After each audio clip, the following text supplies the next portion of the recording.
আজকে নয়ন কিচেনে রান্না হচ্ছে। এখানে ছোট ছোট মোরলা মাছ নিয়েছি, এই মোরলা মাছের চপ। তো মোরলা মাছের চপ ভাজার জন্য এখানে নিয়েছি কুচানো পেঁয়াজ, কাঁচা লঙ্কা আর এই ছোটো মাছগুলো, মোরলা মাছগুলো ধুয়ে পরিষ্কার করে নিয়েছি। তো এখানে আমি দিয়ে দিচ্ছি পরিমাণ মতো নুন, দিয়ে দিচ্ছি হলুদ গুঁড়ো, এখানে দিয়ে দিচ্ছি কাশ্মীরি লঙ্কার গুঁড়ো, এখানে দিচ্ছি কর্নফ্লাওয়ার। আপনারা চাইলে এটা বেসন দিতে পারেন, আমি এখানে কর্নফ্লাওয়ার দিয়ে দিচ্ছি। এখানে একটু দিয়ে দিচ্ছি সাদা তেল। এখন এটা ভালো করে মেখে নিচ্ছি।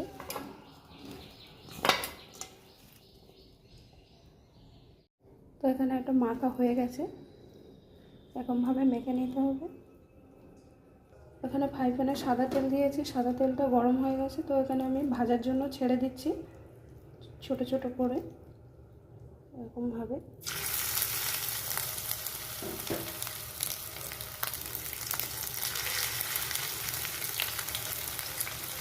তো এরকমভাবে এক এক করে আমি দিয়ে দেবো ভাজার জন্য।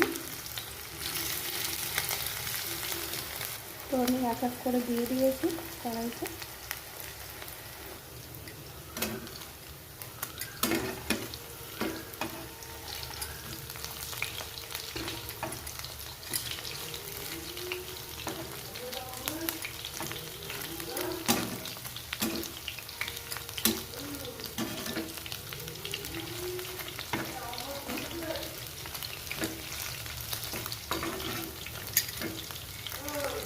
তো ভাজার সময় একটু কমিয়ে রাখবেন, তাহলে ঠিকঠাক ভাজা হবে।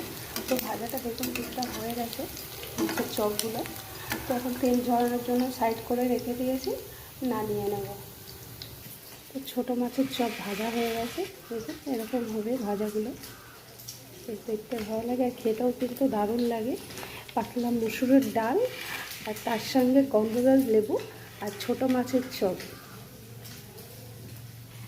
ঝটপট এরকম বাড়িতে বানিয়ে খেয়ে দেখুন, আর কেমন হয়েছে অবশ্যই জানাবেন। ভালো লাগলে একটা লাইক করবেন।